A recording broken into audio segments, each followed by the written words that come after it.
guys, Peppermint here, and welcome to my channel. Wow, it's been a while since I've uploaded any kind of video, and I apologize for that. But I was just browsing demos on Steam the other day, and I came across this game. It's called Royal Alchemist. It's a visual novel, and it looked really interesting to me. It doesn't seem like it's going to be coming out for a while, but I thought, hey, why not give it a try? And just sit down and relax with a nice visual novel. So I hope you guys are as interested in this game as I am, and without further ado, let's see what it's all about. Okay, so choose your appearance. Looks like we can be a boy or a girl. Seeing as I'm a girl in real life, let's go ahead and go with that. I don't know if, the dateable characters are male or female. I literally have no idea. I don't even know if there are dateable characters, so we'll see. But Lady Peppermint of House Rosencruz. Sure, I hope this game doesn't have a lot of difficult to pronounce words, but we'll see. Okay. When the night is thick and the tracks are blind, eh? My lady? Never mind. How much longer to fast tracks, Captain? At this speed, my lady, less than an hour. I nod and glance absently out of the carriage window at the scenery flying by. The night broods black and heavy over the murky forest looming on either side of the carriage road. No trace of the wan crescent moon can be seen through the storm clouds gathering in the sky. Thunder rumbles distantly above us, and a bitter wind sows through the rustling leaves. An hour. Will the weather hold up that long? Looks like a storm is about to break. Hard to say, my lady. We might just about make it. Perhaps we should have stayed overnight at that inn. Perhaps, my lady. The guard captain glances at me and suddenly grins sheepishly. I can't say we were sorry to leave the place behind, my men and I. We're all desperately keen to see home and hearth again. Ah, yearning for the embrace of the loving wife, Captain? And my daughters, my lady. My youngest turned 3 this month. Okay, was that thunder? A sound like stone splitting. It sounds like stone splitting. I guess that should be a sound like a stone splitting shatters the silence of the night. I sit bolt upright, the hair on the back of my neck tingling. What was that? Halt! Halt! The carriage jolts to a stop. Without a word, the captain rides on ahead to confer with the escort vanguard, leaving me to peer uneasily into the gloomy woods crowding around the carriage. Captain! Captain, I demand to know what's going on. We're still trying to figure that out ourselves, my lady. The captain's face reappears by the window, a little pale and worried. Looking. I let out a breath I did not know I was holding. None of the men saw anything out of the ordinary. I don't suppose you've... No. Maybe it was a thunderclap. You might be right, my lady. Neither he nor I sound very convinced. Should we have the coachman press the horses a little, Captain? The sooner we reach the capital, the safer. Better, I mean. My sentiments exactly, my lady. Turning his head, the captain raps out a series of orders, and with a jerk, the carriage starts moving again, this time at a briskish canter. I notice the guards are riding a noticeably tighter ring around the carriage, and not a few have hands brushing the pommels of their sabers. And you, my lady? I beg your pardon? Are you looking forward to meeting your princely charges? Ew, princes. Okay, so this is an Otome game, I'm guessing, which means there will be men. Oh, I offer a non-committal grunt. How can I look forward to meeting people whom I know next to nothing about? Come now, my lady, surely you must be curious. So I am, but I try my best not to let it show. It wouldn't do for the royal tutor-to-be to appear nosy, or heavens forbid, eager in front of a mere captain of cavalry. Hmm, Prince Saren sounds like a decent sort by all accounts. A right gentleman is our Prince Saren, and every inch a worthy successor to our late beloved king. Oh, I wish they showed us like little previews of what the princes look like. I want to know. Yes, with the slightest bit standoffish, perhaps. He hasn't the common touch that Prince Nazir does. Oh, no doubt about it, or no doubt of it. The commons love the good Prince Nazir. A fine, dashing fellow, sweeps you right off your feet if he has a mind to. If he has a mind to. But he hasn't any inclination to do much, has he? Spends his days lounging around taverns, singing with troubadours, and hiding from moneylenders, I hear. Not like that hard-working chap Aurelius. Prince Aurelius, my lady. Prince Aurelius. What is your opinion of him, Captain? For a moment or two I watched the guard captain's mustache bristle noiselessly. At length he slowly replies, "Well, my lady, one doesn't like to blow one's own trumpet, you know. Back in my days of fresh-faced cornetcy, I was a deft chess player. I don't know what that word means. I'll have to look that up later." Swept the field in the War Academy's chess competition. I was the reigning champion, not just of my cohort, but of my seniors and juniors, too. And the Prince Aurelius? As a reward for my skill, I was invited to the palace for a game with the prince. I was told he was something of a chess enthusiast. Oh, I hope you were diplomatic enough to let him win. I didn't stand a ghost of a chance, my lady. What? I take a closer look at the man I'm speaking with. This dark black shadow with no defining features. But, Captain, that must have been nearly a decade ago. Prince Aurelius was 9, my lady, when I had the honor of a match against him. We travel on in silence for a while as I digest this. Prince Aurelius must have been quite a prodigy. So he was, my lady, and so he still is. It's a pity he hasn't a hope of ascending the throne. What makes you say that, Captain? The nobility at the court have themselves set dead against him. Have they? Why? You mean you didn't know, my lady? The prince. The captain sounds like he's about to say something, but checks himself abruptly in mid-sentence. The prince is too clever by half for their taste. You know the nobles, my lady, swollen-headed, stuck-up parasites to a man. The more competent someone is, the more they detest them. I could not prevent my lips from twitching. It was a grossly sweeping generalization, but at the same time, not entirely an unfair one. You're not of their estate, Captain? No, my lady. My parents are shopkeepers. I earned my commission by merit, not patronage. I smile and incline my head slightly. The alchemist shares your views, and wishes more men of your stamp were in positions of authority throughout the realm. I know, my lady. That's why I'm glad the regent chose one of you alchemists as the prince's tutor. Oh, okay. So we're an alchemist, and we're going to be tutoring one of the princes, or all of the princes. That sounds pretty cool. I was afraid we were just like gonna be a princess or something, but that's a lot cooler being an alchemist. The kingdom and its moribund court need a good shaking up. The guard captain's voice trails away. His mustache bristles again, and his brows furrow downward into a frown. It's gotten strangely warm here. Hmm? As we were talking, the temperature around us had grown imperceptibly but steadily warmer. I realize I am dabbing my handkerchief to my forehead, wishing I could permit myself the liberty of loosening a collar button or two. You're right. After we heard that thunderclap, it seems that didn't sound like a thunderclap.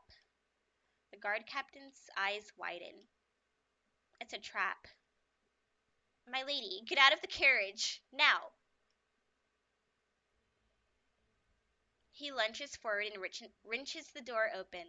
As the door swings outward, I see the carriage road beneath us starting to glow blood red. It is becoming rapidly hotter now, and the air that blasts into the carriage might have come straight out of a furnace. The road is mined. Mined as in, like, bombs, I'm guessing. So, someone's trying to kill us. Awesome. This thought has just enough time to flash across my mind when the ground begins to rumble and shake. I squeeze my eyes shut and murmur the first spell that comes into my mind. As the last syllable of the spell leaves my lips, the petal markings around my neck burn into life, searing painfully against my skin. A violent force propels me upward into the air, right before a crimson inferno erupts out of the ground. I gasp, then scream, as before my eyes the eruption devours the carriage, the coachman, the escort guards, the captain, the whole world, in a holocaust of blossoming flame. The terrible sight breaks my concentration, and the levitation spell I cast, which had flung me away from the brunt of the explosion, dwindles and fails. So it sounds like I saved myself, but not anyone else. My stomach twists with vertigo as I drop precipitously downward. Words are hard. A heartbeat later, I collapse into the charred, blackened ground just outside the ring of destruction. Pushing myself up, I stare in shock at the carnage that had overtaken my carriage. Cruel, orange-red tongues of flame lick the blackened outlines of the carriage, the horses, the twisted, charred remnants that had once been men. Barbecue. But for the warning of the captain and the split second that allowed me to mutter the spell, I would have been one of them. Well, at least I'm alive. Did we get her? Don't know. What's she look like? Pretty much like a human-shaped charcoal now, same as the rest of this lot. Shadowy figures emerge from the forest onto the road to stand by the flickering flames, pointing, gesticulating, chuckling. They are burly, scarred men in ill-fitting scrap armor. Firelight gleams on metal. I see spears, hatchets, maces, knives, even a rusty, jagged sword. Seems like we got attacked by the Dark Brotherhood. Suppose she's dead.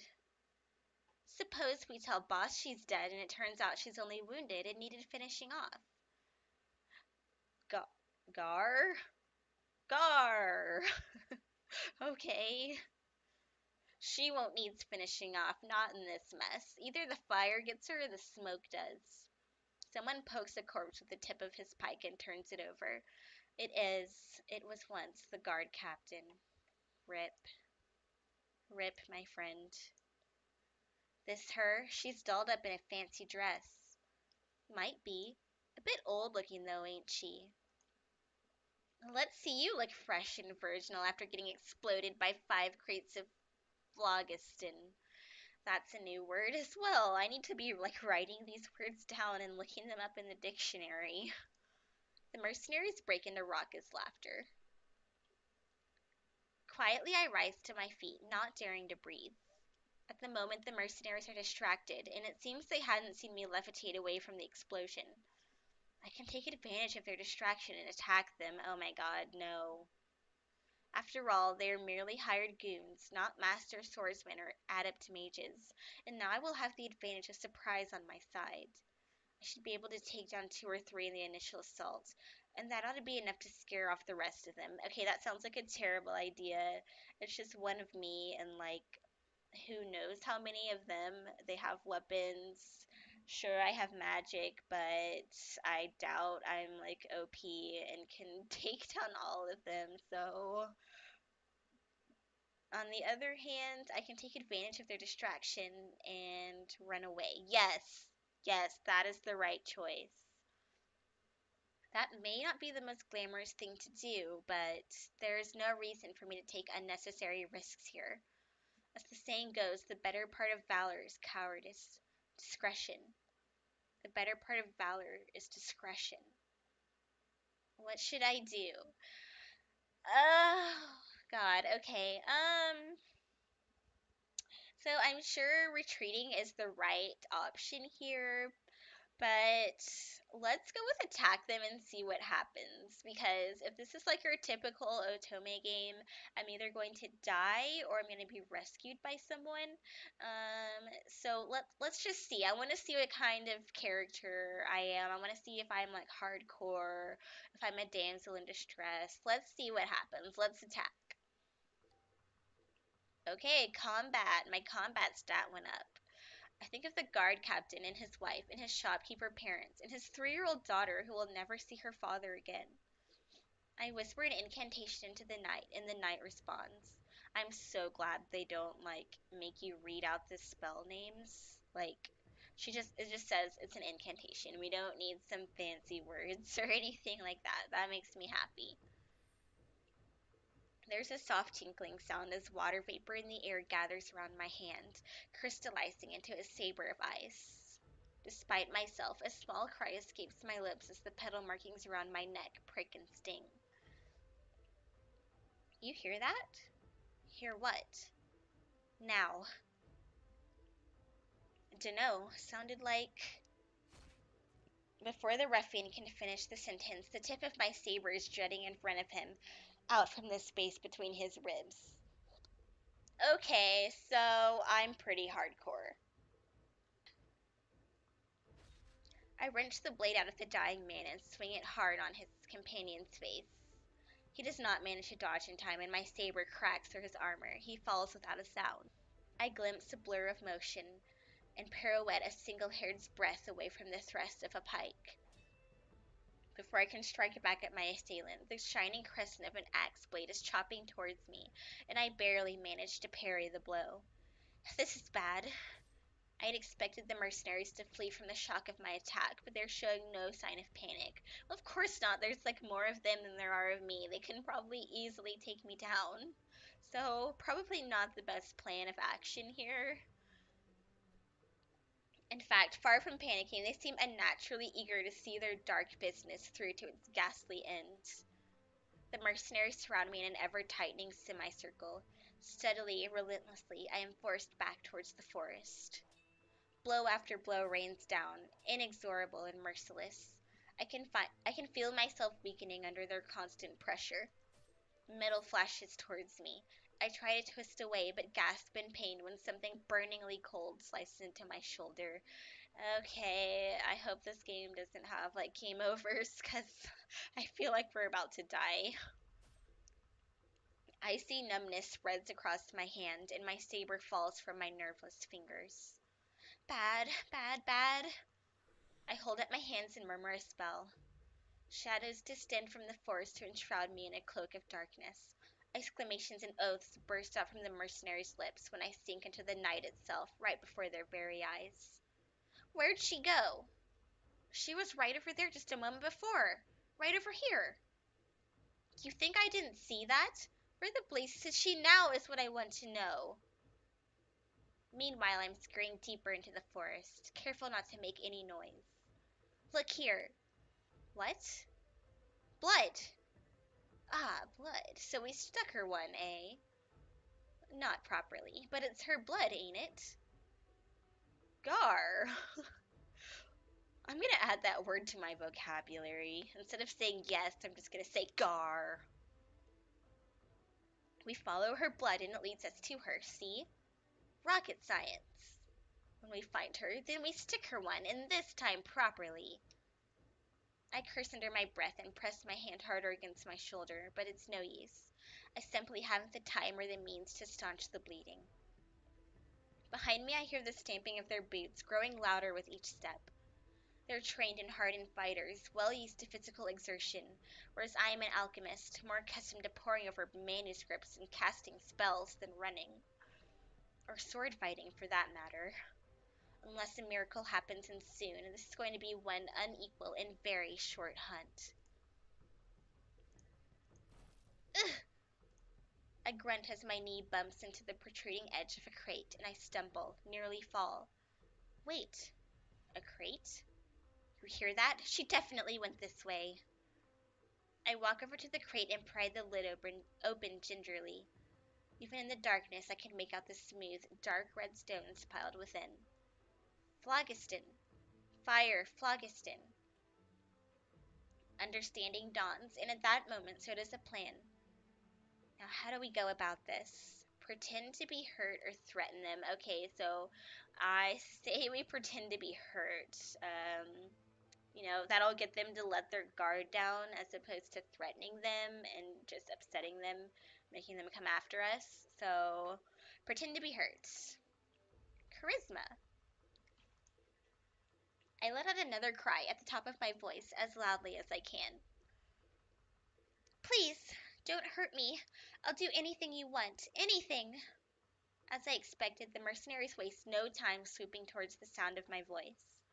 My, what have we got here?